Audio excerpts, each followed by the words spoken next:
Salut tout le monde! Me revoilà pour une vidéo là vraiment fin janvier pour vous raconter un peu ce qui s'est passé pour moi ce mois et vous faire le point un peu sur mon moral vu que j'en ai pas mal parlé dans la dernière vidéo.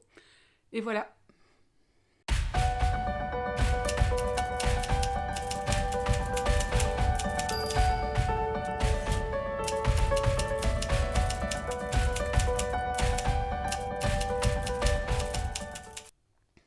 Donc, la dernière fois que je vous ai un peu fait le point, en décembre, vous avez peut-être dû sentir que c'était pas une période hyper simple pour moi.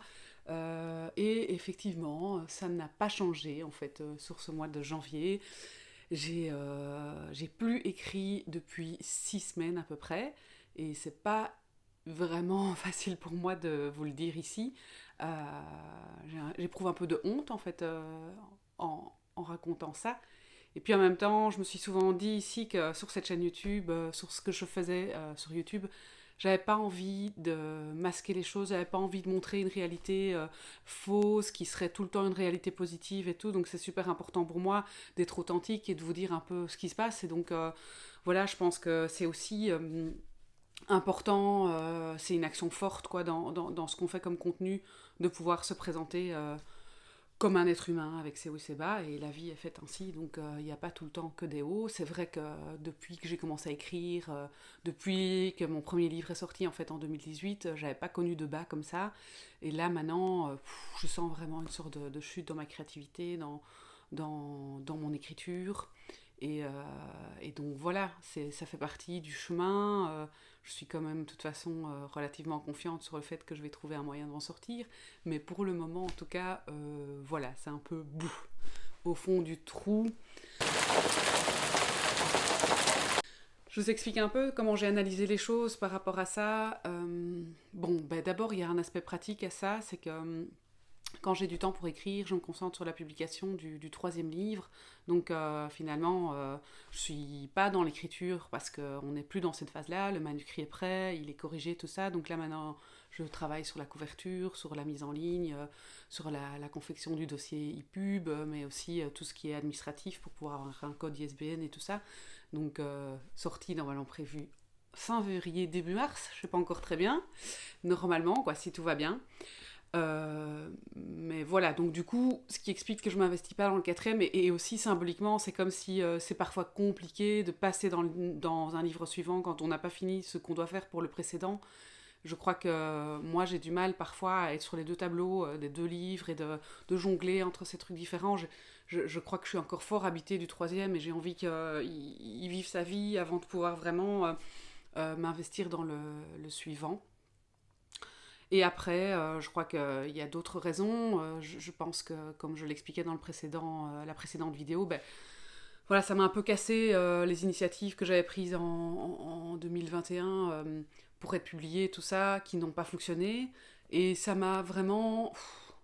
Ça m'a donné en fait un sentiment d'échec, vraiment, de me dire que je vais jamais y arriver. Et j'étais triste. En fait, je crois que j'ai eu un peu cette idéalisation comme ça, comme tous les nouveaux auteurs, peut-être de dire, ben voilà, j'ai publié mon premier livre, donc c'est gagné, maintenant les voies sont tracées. Et je me rends compte que c'est pas du tout ça, en fait, que j'ai après encore toujours l'impression de recommencer à zéro, de devoir toujours prouver la valeur de ce que j'écris ou de ma place dans l'écriture. Et donc c'est fatigant, et surtout, voilà, je suis triste quoi, de me dire peut-être que je vais être une autrice qui va rester avec un seul livre publié. Bon, je crois pas, mais ce sont des idées qui me viennent dans la tête, et c'est vrai que j'ai eu beaucoup d'idées très critiques sur moi ces derniers temps, en disant que j'étais nulle, que j'étais une écrivaine ratée, que ce que je faisais c'était nul, que ça n'avait pas de valeur, que ça pourrait jamais être publié, donc de toute façon, toutes les ambitions que j'avais, ça n'allait servir à rien, et c'est un peu aussi cette idée, enfin, moi j'ai toujours fort pensé que si on veut, on peut, qu'on y va, qu'on met de l'énergie, qu'on met du travail, que ça c'est toujours payant. Et là, ici, je me dis, mais en fait, j'ai beaucoup travaillé, j'ai fait beaucoup de choses, et ça n'a pas payé, ça n'a pas encore porté des fruits. Donc peut-être que cette idée, elle est fausse, en fait, et que j'aurais beau mettre beaucoup d'énergie, eh bien, voilà, je resterai une écrivaine qui n'est pas lue. Et je crois que c'est difficile, en fait, pour une écrivain, même si on écrit d'abord pour soi, et qu'on aime évidemment l'action d'écrire, c'est quand même difficile de savoir qu'on a fait quelque chose qui ne va peut-être pas être lu. Et ça, j'ai du mal à l'avaler, d'ailleurs, ça se ressent là. Bon, après, ça sont les deux premières raisons. Je pense que je viens de découvrir un peu une troisième raison aussi en allant travailler chez ma thérapeute cette semaine. J'ai mis cette question-là au travail et donc ben, on s'est rendu compte toutes les deux que peut-être j'étais en partie porteuse de quelque chose qui m'appartient pas et qui appartient plutôt à la lignée des femmes dans les différentes générations qui me précèdent. Et le sentiment peut-être que les femmes de ma famille sont des femmes qui ne se sont pas permises de briller et qui sont restées dans l'ombre parfois.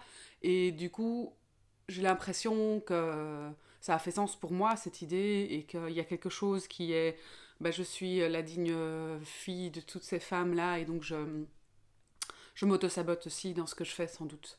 Donc voilà, ça c'est du domaine de la thérapie, j'ai travaillé ça et il y a des choses qui bougent en fait, ça m'a fait vraiment beaucoup beaucoup de bien de parler de ça et puis on n'a pas fait qu'en parler, on a vraiment essayé de traiter ça ensemble, donc j'ai l'impression qu'il y a des choses qui vont pouvoir s'ouvrir.